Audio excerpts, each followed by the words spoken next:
Hi welcome back to my channel.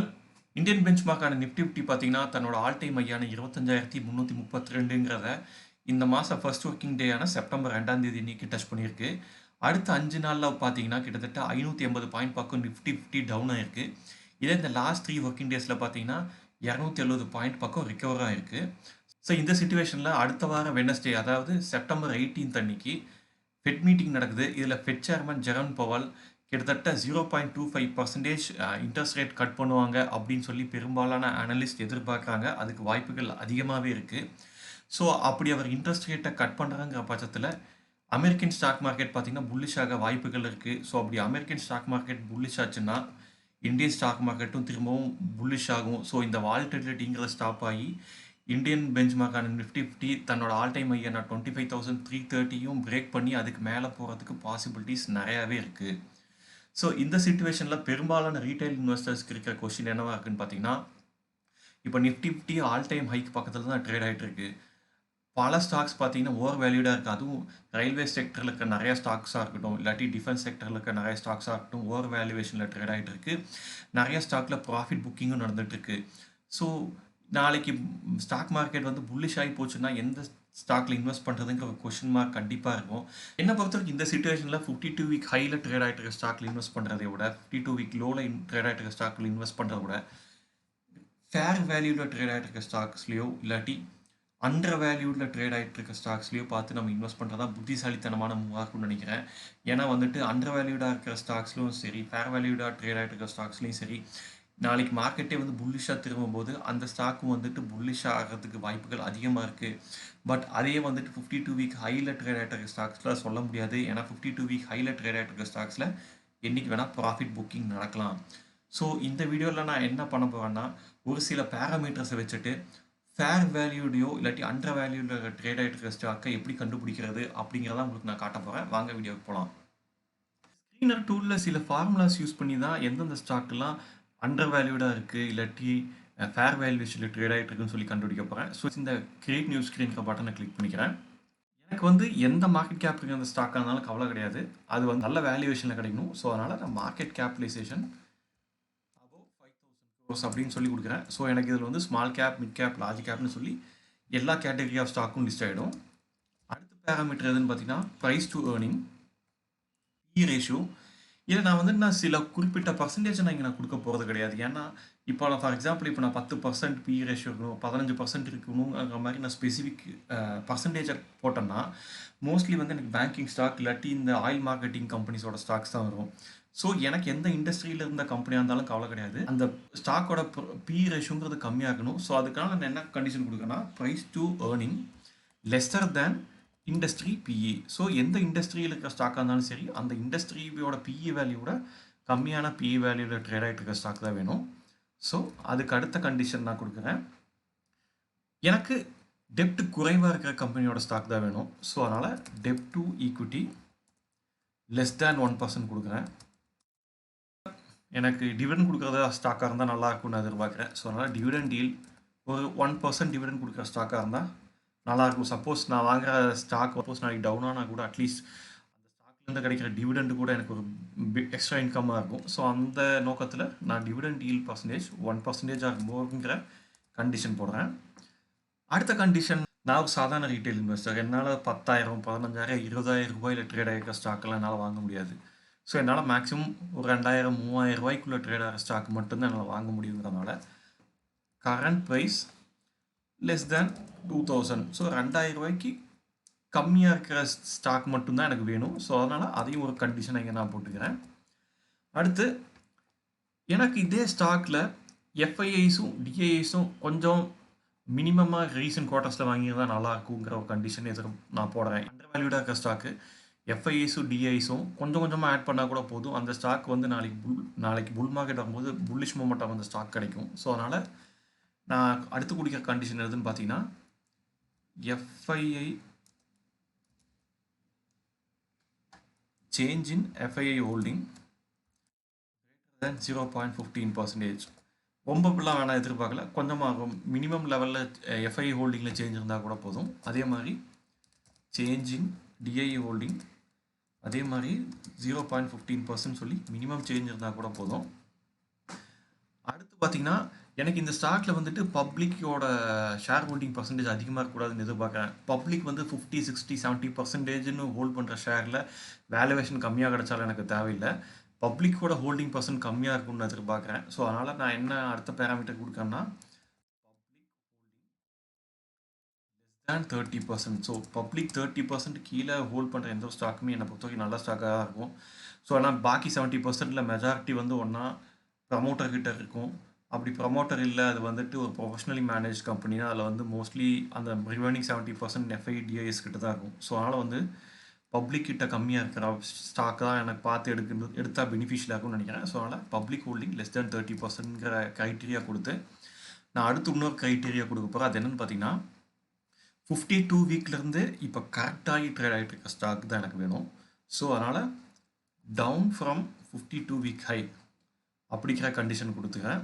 So அதுலேருந்து இப்போ 52 week ஹைலேருந்து 10%, 50%, 20% எவ்வளோ பர்சன்ட் கரெக்ஷன் ஆனாலும் எனக்கு கவலை கிடையாது. ஸோ எனக்கு ஓரளவு கரெக்ஷன் ஆகிற ஸ்டாக் தான் வேணும். ஸோ என்னை பொறுத்தவரைக்கும் இந்த க்ரைட்டீரியா வச்சே வந்து என்னால் ஓரளவுக்கு ரீசனபிளி ஒரு ஃபேர் வேல்யூலையோ அண்டர் வேல்யூலையோ ட்ரேட் ஆகிட்டு இருக்க ஸ்டாக்கை ஃபெச் பண்ண முடியும்னு நம்புகிறேன். ஸோ இப்போது இந்த query-ய ரன் பண்ணலாம்.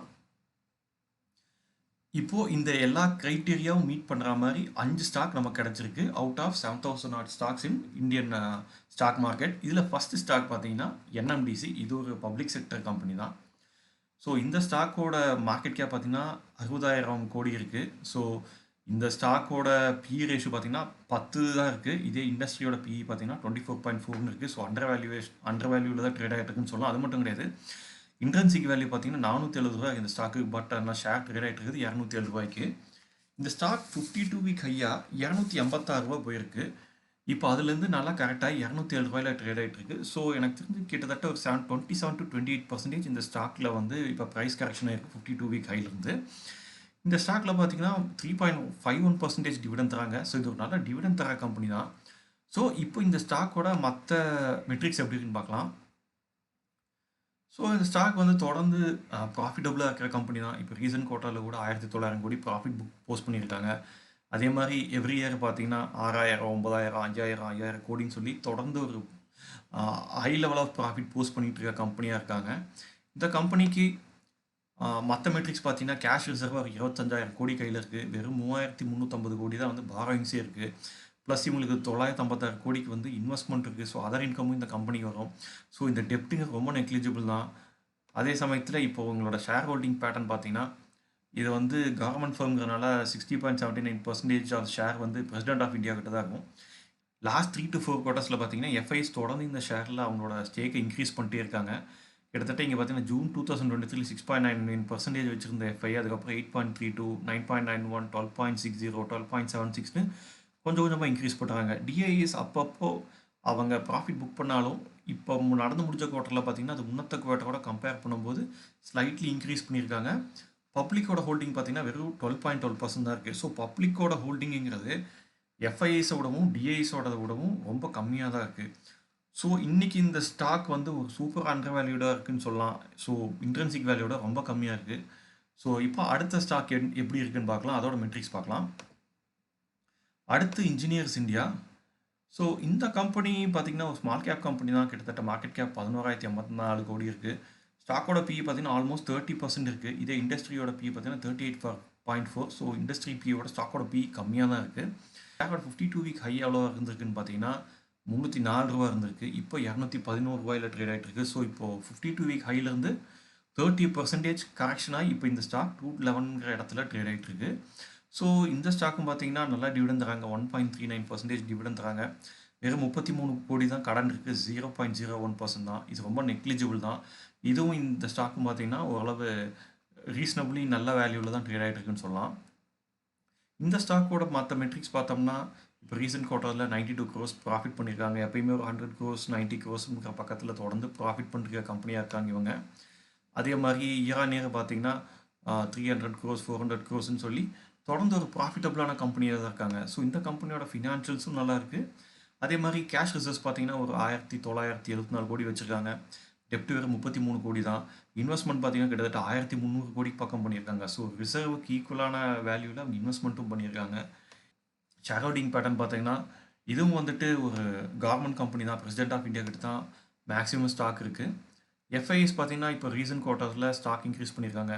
ஸோ போன மார்ச் குவார்ட்டரில் 7.01% இருந்த ஸ்டேக்கை இப்போ 7.26ன்னு சொல்லி 0.25% ஸ்டேக்கு இந்த குவார்ட்டரில் இன்க்ரீஸ் பண்ணியிருக்காங்க. அதே மாதிரி டிஏஎஸ் பார்த்தீங்கன்னா 0.29% சொல்லி அவங்க ஸ்டேக் இன்க்ரீஸ் பண்ணியிருக்காங்க.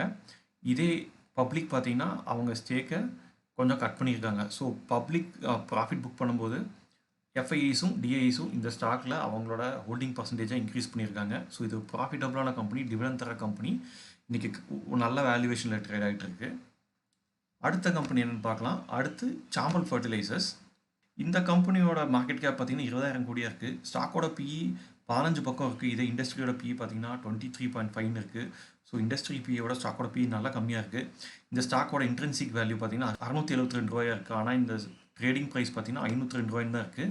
52 வீக் ஹையாக 575 ரூபாய்க்கு போன ஸ்டாக் இன்றைக்கி அதுலேருந்து கம்மியாகி கிட்டத்தட்ட 12% கரெக்டாக இன்றைக்கி 502ங்கிற இடத்துல ட்ரேட் ஆகிட்டு இருக்கு. இந்த கம்பெனி மற்ற 3 கம்பெனி மாதிரி டிவிடெண்ட் தர கம்பெனியாக இருக்குது. 1.45% ஆஃப் டிவிடெண்ட் எவ்ரி இயர் தராங்க. டெப்ட் டு ஈக்விட்டி ரொம்ப நெக்லிஜிபிளாக இருக்குது. 0.26% தான். இந்த கம்பெனியோட ஃபினான்ஷியல்ஸ் பார்த்தலாம்.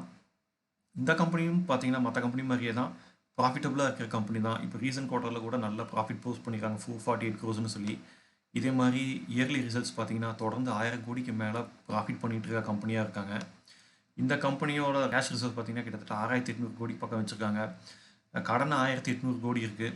இதே இன்வெஸ்ட்மெண்ட் பார்த்தீங்கன்னா 2400 கோடிக்கு இன்வெஸ்ட் பண்ணியிருக்காங்க. ஸோ இவங்களுக்கு இருக்க கடனோட ரிசர்வும் அதே மாதிரி இன்வெஸ்ட்மெண்ட்டும் ஜாஸ்தியாக இருக்குது. ஸோ இப்போது இந்த கம்பெனியோட ஷேர் ஹோல்டிங் பேட்டர்ன் பார்த்தீங்கன்னா ப்ரமோட்டர் தொடர்ந்து 60% மேலே ஷேரை ஹோல்ட் பண்ணிகிட்டு இருக்காரு. ரீசன்ட் குவார்ட்டரில் பார்த்தீங்கன்னா எஃப்ஐஸ் இந்த ஷேரில் தொடர்ந்து அவங்களோட ஸ்டேக்கை இன்க்ரீஸ் பண்ணிட்டே இருக்காங்க. இங்கே பார்த்தீங்கன்னா 9.04% மார்ச் 2023 குவார்ட்டர்ஸில் வச்சுருந்த எஃப்ஐ, அதுக்கப்புறம் 9.64, 10.85, 13.39, 15%, 15.60ன்னு சொல்லி தொடர்ந்து கொஞ்சம் கொஞ்சமாக இந்த கம்பெனியில் இவங்களோட ஹோல்டிங் பர்சன்டேஜை இன்க்ரீஸ் பண்ணிட்டே வராங்க. இதே டிஐஎஸ் பார்த்தீங்கன்னா டிசம்பர் குவார்ட்டரில் 10% பக்கம் ஹோல்டிங் வச்சுருந்தாங்க. மார்ச் குவார்ட்டரில் ஒரு 2% பக்கம் கட் பண்ணாங்க. இப்போ பார்த்தீங்கன்னா 0.27% இந்த குவார்ட்டரில் அவங்க ஸ்டேக்கை இன்க்ரீஸ் பண்ணியிருக்காங்க. அதே மாதிரியே பப்ளிக் பார்த்தீங்கன்னா நல்லாவே குறைச்சிருக்காங்க. கிட்டத்தட்ட ஆல்மோஸ்ட் 1% பக்கம் பப்ளிக் அவங்களோட ஷேர் ஹோல்டிங்கை குறைச்சிட்டாங்க. ஸோ பப்ளிக் ப்ராஃபிட் புக் பண்ணும்போது இந்த ஸ்டாக்லேயும் எஃப்ஐஎஸும் டிஐஎஸும் தொடர்ந்து வாங்குறாங்க. ஸோ இன்றைக்கி அண்டர் வேல்யூடாக இருக்கிற ஸ்டாக்கில் இன்னொரு ஸ்டாக் எதுன்னு பார்த்தீங்கன்னா சாம்பல் ஃபர்டிலைசர்ஸ் சொல்லுவேன். அடுத்து நேஷ்னல் அலுமினியம். இது ஒரு கவர்மெண்ட் கம்பெனி தான். இந்த கம்பெனியோட மார்க்கெட் கேப் பார்த்தீங்கன்னா 31,471 கோடி. ஸ்டாக்கோட பிஇ 15.8 இருக்குது. இண்டஸ்ட்ரி பிஇ பார்த்தீங்கன்னா 27.6. ஸோ இண்டஸ்ட்ரி பிஇயோட நல்லா குறைவான பிஇ ரேஷியோவில் ட்ரேட் ஆகிட்டு இருக்கு. டெப்ட் டு ஈக்விட்டி 0.01 தான், ரொம்ப நெக்லிஜிபிள் டெப்ட்டு. இது 52 வீக் ஹையாக 210 ரூபாய்க்கு போயிருக்கு. அதே மாதிரி இன்றைக்கி 171 ரூபாய்ன்னு சொல்லி ட்ரேட் ஆகிட்டு இருக்கு. ஸோ எக்ஸாக்ட்லி 18% கரெக்டாக இருக்குது ஃப்ரம் 52 வீக் ஹை. இந்த கம்பெனியும் பார்த்தீங்கன்னா ஒரு நல்ல டிவிடெண்ட் கொடுக்குற கம்பெனி. ஒரு வருஷத்துக்கு 2.87% டிவிடெண்ட் தராங்க அவங்க ஷேர் ஹோல்டர்ஸ்க்கு. இந்த கம்பெனியும் பார்த்தீங்கன்னா ஃபினான்ஷியலி ஸ்ட்ராங்கான கம்பெனி. இப்போ ரீசன்ட் குவார்ட்டரில் 600 கோடி ப்ராஃபிட் போஸ்ட் பண்ணியிருக்காங்க. தொடர்ந்து ப்ராஃபிட்டபுளாக இயங்கிட்டு இருக்க கம்பெனி தான். இந்த கம்பெனி இயர் ஆன் இயர்லேயும் பார்த்தீங்கன்னா 1000 கோடிக்கு மேலே எல்லா வருஷமும் தொடர்ந்து ப்ராஃபிட் போஸ்ட் பண்ணியிருக்காங்க.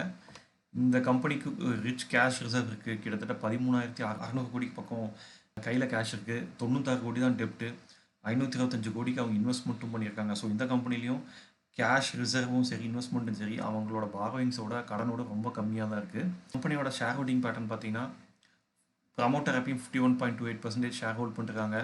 ஸோ மார்ச் குவார்ட்டரில் எஃப்ஐஸ் 8.99% ஷேர் வச்சுருந்தாங்க. இதே இந்த குவார்ட்டரில் பார்த்தீங்கன்னா 10.43% இன்க்ரீஸ் ஆகிருக்கு. ஸோ 1.44% இந்த குவார்ட்டரில் எஃப்ஐஎஸ் இந்த கம்பெனியில் ஷேரை இன்க்ரீஸ் பண்ணியிருக்காங்க. அதே மாதிரி டிஏஎஸ் பார்த்தீங்கன்னா கணிசமான அளவு 0.20ங்கிற அளவுக்கு அவங்க இந்த கம்பெனியில் ஸ்டேக் இன்க்ரீஸ் பண்ணியிருக்காங்க. இது டிஏஎஸை பொறுத்த வரைக்கும் கிட்டத்தட்ட மார்ச் 2023 பார்த்தீங்கன்னா 13% தான் அந்த கம்பெனியில் அவங்களுக்கு ஷேர் ஹோல்டிங்கே இருந்திருக்கு. அதுக்கப்புறம் 15%, 17, 18, 18.82, 19.1 கொஞ்சம் கொஞ்சமாக அவங்க ஸ்டேக் இன்க்ரீஸ் பண்ணிட்டுருக்காங்க. இதே சமயத்தில் பப்ளிக் பார்த்தீங்கன்னா போன குவார்ட்டரில் 20.93% ஹோல்டிங் இருந்தது. இப்போ வந்துட்டு 1.73% குறைஞ்சி 19.16 இருக்குது. ஸோ இந்த கம்பெனிலையும் பார்த்தீங்கன்னா பப்ளிக் ப்ராஃபிட் புக் பண்ணும்போது எஃப்ஐஎஸ் அண்ட் டிஏஎஸ் தொடர்ந்து வாங்குறாங்க. ஸோ இதுவும் ஒரு அண்டர்லி வேல்யூடாக இருக்கிற கம்பெனி தான். இப்போது அடுத்த ஸ்டாக் என்னென்னு பார்த்தலாம்.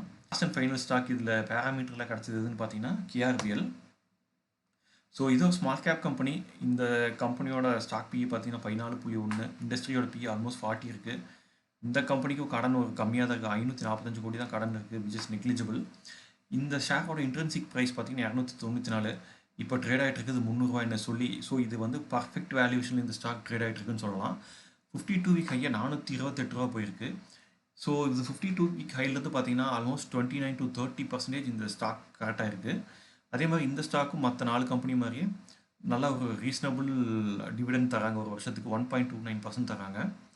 இப்போது இந்த ஸ்டாக்கோட ஃபினான்ஷியல்ஸ் பார்த்தலாம். ஸோ இந்த ஸ்டாக்கு மற்ற கம்பெனி மாதிரியே தான் ஒரு ப்ராஃபிட்டபுளான கம்பெனியாக இயங்கிட்டு இருக்குது. இப்போ ஜூன் குவார்ட்டரில் சுமாரான ரிசல்ட் தான் போஸ்ட் பண்ணாலும் இதுக்கு முன்னாடி இருக்கிற குவார்ட்டர்லாம் பார்த்தீங்கன்னா எப்பயுமே 100 கோடிக்கு மேலே தொடர்ந்து ப்ராஃபிட் போஸ்ட் பண்ணுற கம்பெனியாக தான் இந்த கம்பெனி இருக்குது. அதே மாதிரி every year profit and loss statement பார்த்தீங்கன்னா தொடர்ந்து 500 கோடிக்கு மேலே கன்சிஸ்டண்ட்டாக இந்த கம்பெனி ப்ராஃபிட் போஸ்ட் பண்ணிகிட்ருக்கு. இதே மாதிரியே இவங்களோட கேஷ் ரிசர்வ்ஸ் பார்த்தீங்கன்னா 4800 கோடி இருக்குது. அதே மாதிரி இன்வெஸ்ட்மெண்ட்டும் பார்த்தீங்கன்னா 115 கோடிக்கு பண்ணியிருக்காங்க. ஸோ பாரோயிங்ஸ் பார்த்தீங்கன்னா 545 கோடி தான். ஸோ இந்த கடன் ரொம்ப கம்மியான கடன் தான். ஸோ இவங்களுக்கு கையில் கேஷ் நிறையாவே இருக்குது. ஷேர் ஹோல்டிங் பேட்டர்னை பார்த்தீங்கன்னா இந்த கம்பெனியோட ப்ரமோட்டர் 60.17% ஆஃப் த ஷேரை வந்து லாஸ்ட் 4 குவார்ட்டராக தொடர்ந்து ஹோல்ட் பண்ணிருக்காங்க. எஃப்ஐஎஸ் பார்த்தீங்கன்னா இந்த கம்பெனியில் கொஞ்சம் கொஞ்சமாக ஸ்டேக் இன்க்ரீஸ் பண்ணிருக்காங்க. இது டிசம்பர் குவார்ட்டரில் 3.31% வச்சுருந்த எஃப்ஐஎஸ் ஹோல்டிங் இதே போன மார்ச் குவார்ட்டரில் 3.49% சொல்லி இன்க்ரீஸ் ஆகிருக்கு. இதே இப்போ நடந்து முடிஞ்ச குவார்ட்டரில் பார்த்தீங்கன்னா 4.14 சொல்லி ஆல்மோஸ்ட் 0.60% பக்கம் ஸ்டேக் இன்க்ரீஸ் பண்ணியிருக்காங்க எஃப்ஐஎஸ். இதே டிஏஎஸ் பார்த்தீங்கன்னா லாஸ்ட் 2-3-4 குவார்ட்டர்ஸாக பார்த்தீங்கன்னா கொஞ்சம் கொஞ்சமாக இன்க்ரீஸ் பண்ணிருக்காங்க. 0.06%, அப்புறம் 0.09, 0.12, 0.14, 0.20 சொல்லி இப்போ லாஸ்ட் குவார்ட்டரில் 0.14 சொல்லி 0.20% ஸ்டேக்கை லாஸ்ட் ஒரு குவார்ட்டரில் மட்டும் இன்க்ரீஸ் பண்ணியிருக்காங்க டிஐஐ. கவர்மெண்ட் எப்பயுமே 6.26% ஸ்டேக்கை ஹோல்ட் பண்ணிருக்காங்க.